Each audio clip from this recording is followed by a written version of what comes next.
Internet-connected devices now number in the billions, and under the wrong circumstances, your company's data can be accessible from any one of them. Trial lawyer Janet Nalbandyan is here to discuss the risks posed by benevolent and malicious insiders, as well as targeted attacks. Intellectual property, corporate data, and customer information are all at risk. Learn what you, as in-house counsel, can do to protect your company, your customers, and your data.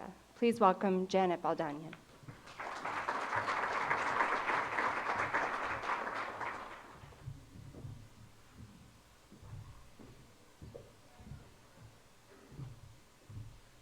Good morning.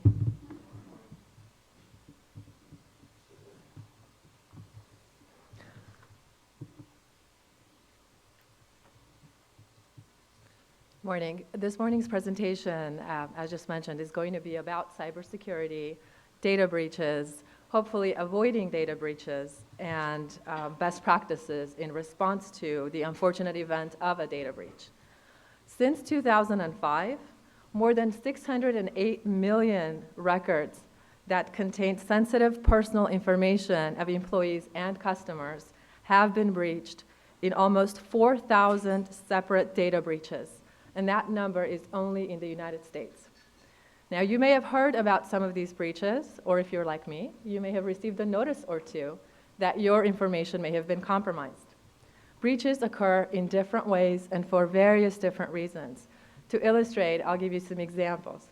In 2005, a former America Online software engineer stole 92 million screen names and email addresses and sold them to spammers. Those spammers then sent 7 million unsolicited emails to those email accounts. In that same year, in another data breach, a box of computer tapes that contained information on 3.9 million Citigroup customers was lost in transit by UPS when that data was on its way to credit reporting agencies. In 2007, in what is still the largest retail data breach in US history, hackers managed to get into a single TJ Maxx store's Wi-Fi network. And they did that and stole 94 million credit card numbers and hundreds of thousands of bank account numbers and driver's license numbers. That was one store. In 2009, the US military sent an unencrypted hard drive that was defective back to the manufacturer for repair, and if it wasn't going to be repaired, then for recycling. The problem is they forgot to first scrub the data that was on there, and the data that was on there included 76 million veterans' information, including social security numbers dating back to 1972. In 2011, Sony's PlayStation network was hacked. That was the third hacking of Sony's PlayStation network in that same year. The result was the loss of 76 million user accounts and a shutdown of Sony's network. Most recently, in a very sophisticated hacking, a global attack that spanned 5 years, hackers from Eastern Europe managed to place malware on NASDAQ's computer network. Using that, they obtained login credentials and stole more than 160 million credit card and debit card numbers, which then they sold. These are just some examples of some of the most significant data breaches over the past few years. They show trends, including that in the past it used to be that more insiders were the cause of breaches, whereas now hackers are a lot more sophisticated and companies are getting better about preventing inside breaches, but what's happening is more and more hackers are able to access information. The reality is that for most companies, a data breach occurrence is not a matter of if, but a matter of when. Cybersecurity refers to the protection of electronic data and systems from attack, loss, or other compromise. And a data breach occurs when there's an unlawful or unauthorized access or acquisition of information that compromises the security, confidentiality, or integrity of personal information. Now, as we'll discuss, it isn't just personal information that's implicated in a data breach, but it's also the company's own information. So while most of the time the thought is that the customers or the employees are the true victims of the data breach, really the companies that are targeted are victims themselves, especially considering that they lose information, that they suffer loss of goodwill, and that they need to then take steps in order to remedy the breach. Generally, information that is subject to a data breach includes personal health information, so anything covered under HIPAA, and the PHI is generally defined as anything, any information that pertains to a person's medical file. It also includes personally identifiable information. This phrase is defined somewhat consistently in most states to include a person's first initial or first name and last name in combination with either a social security number or a driver's license number, some other form of ID, or credit or debit card account numbers, bank account numbers, if they're in combination with a PIN number or some other access to the account. But as we'll discuss in a moment, there are lots of nuances to this definition because there's no consistency in the laws of various states that define what personally identifiable information is. Other information that is subject to a data breach includes, as I said, the company's own trade secrets and intellectual property. And most recently, more and more user IDs and passwords are becoming subject to data breach, and that information is dangerous when it is accessed because then it gives access to a myriad of other things that a hacker can now have access to. Implications of a data breach, and these are many, but some of them include the disclosure of confidential information, both the customers and the companies, misappropriation of trade secrets, severe, most of the time, disruption in business operations, litigation, and subsumed in that would be audit and consulting costs. One, to determine what the cause of the breach was, what was taken, and how to best deal with the situation.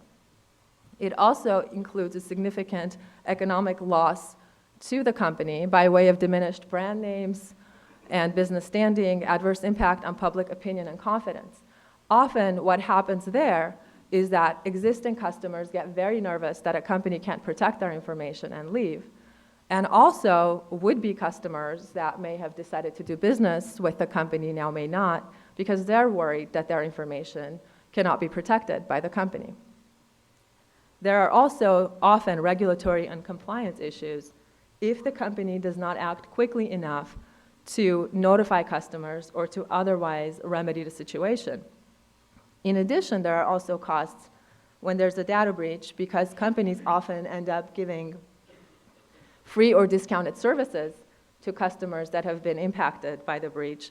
They also have to provide often free credit monitoring for a year or other means of making sure that the theft of information does not result in actual identity theft.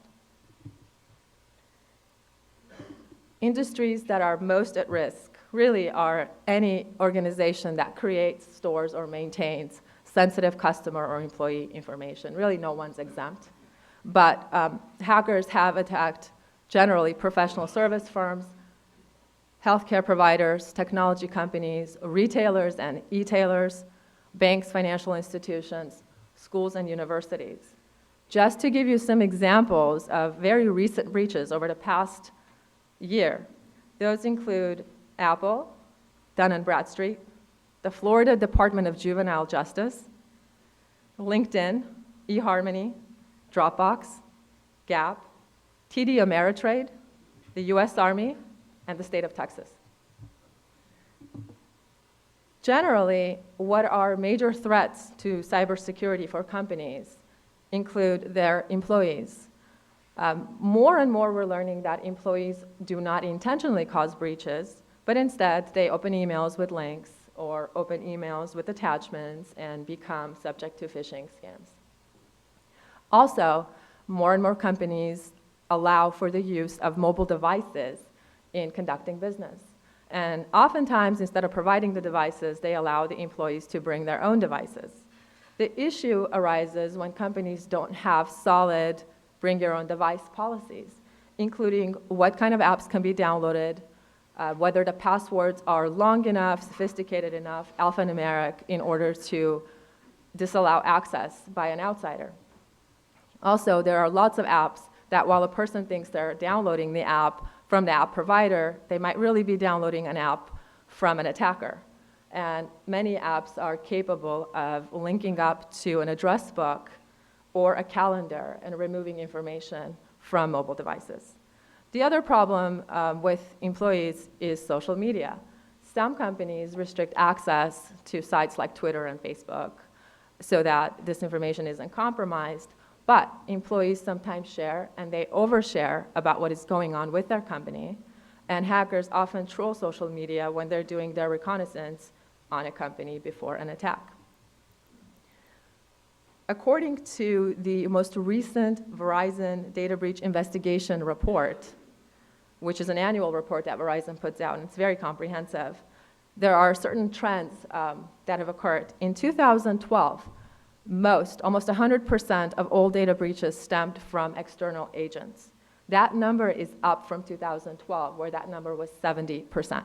So more and more, it is outsiders that are stealing information and hacking into companies. 58% of all data theft was tied to activist groups, and 4% impacted internal employees. That number has changed significantly from 2010, when it was 40%. And currently, less than 1% implicate business partners, when that number was 11% in 2010. How do breaches occur? Well, in general, 81% of all breaches utilize some form of hacking into computer networks. That number was 40% in 2010, again, showing the trend of less employee complicity and more outsider access. 69% of all data breaches utilized malware. That number was only 30% in 2010. 7% employed social tactics, and 5% involved privilege misuse. That number is also down. It was 48% in 2010.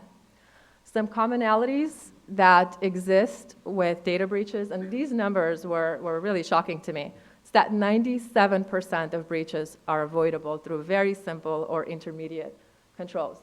With the exception of the Eastern European hackers into NASDAQ, all of the examples that I gave you were easily preventable data breaches. Scrubbing a hard drive, or not having the employees steal information is pretty easy to do, or not losing computer tapes in transit.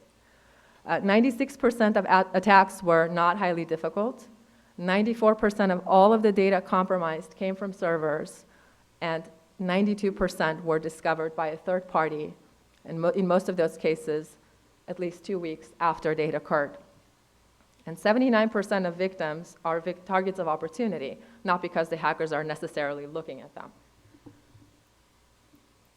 The cost of a data breach. The good news is that these numbers have declined in the last couple of years, but still, the cost of a data breach are pretty significant in that in 2012, the average cost was $8.9 million. The most costly data breach was $46 million, while the least costly was $1.4 million.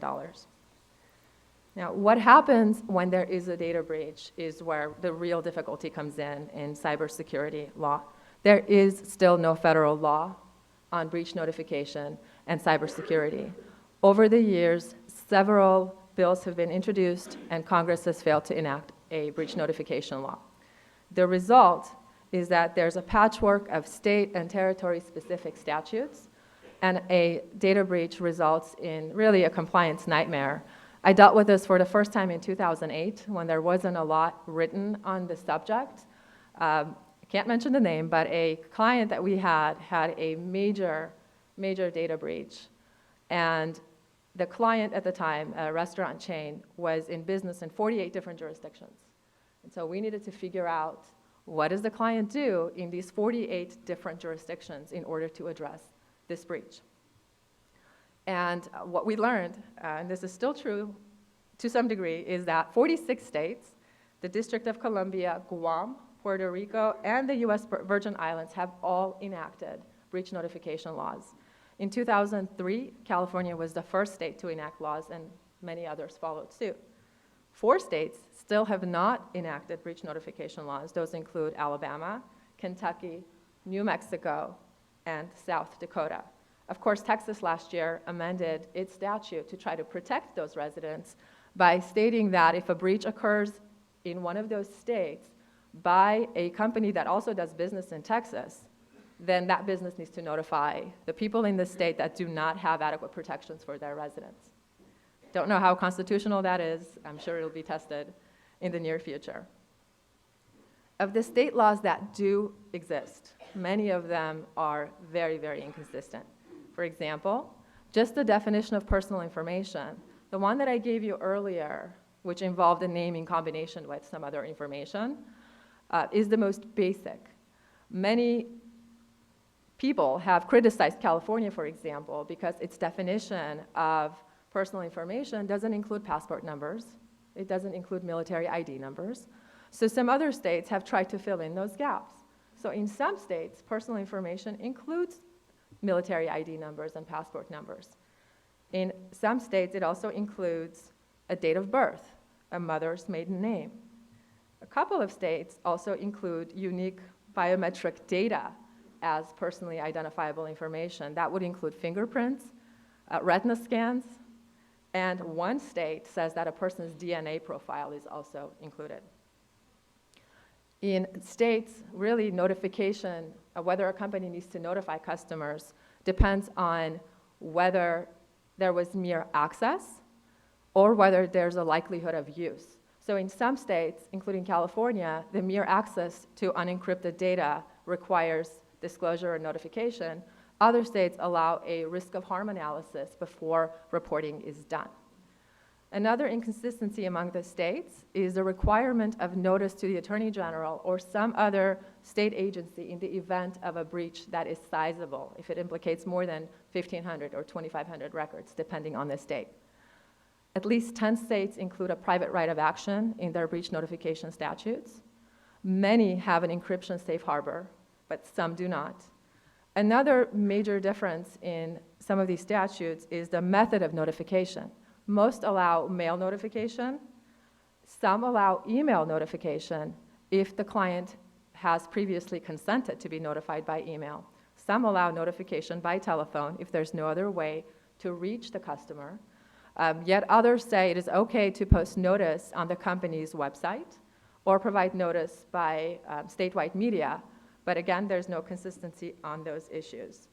Apparently, some companies have tried to obtain waivers of the notification laws, and at least 16 states said that such a waiver would be against public policy and unenforceable. A problem, and why the inconsistency with all of these state laws presents an issue for companies that suffer a data breach, is that most of the statutes require notice in the most expedient time possible with no unreasonable delay, unless the delay is to inform or work with law enforcement. And the reason that's important is that it highlights the importance of having pre-breach protocols in place in the event that a breach does occur. These include having strong alphanumeric passwords for all employees, adequate firewalls and antivirus software, security and system logs, a good security policy that employees are actually trained on, a good data retention policy so you don't have information on your servers longer than you need to, expanded use of encryption, penetration testing, insurance, and a media response plan, because if somebody said yesterday, if you don't define the problem or yourself, somebody else will. And finally, in the event of a breach, companies need to immediately identify the nature of the breach, identify what information was taken, convene an incident response team, notify insurance carriers, engage counsel and other consultants, and make sure that adequate notification is provided. Thank you very much for your time.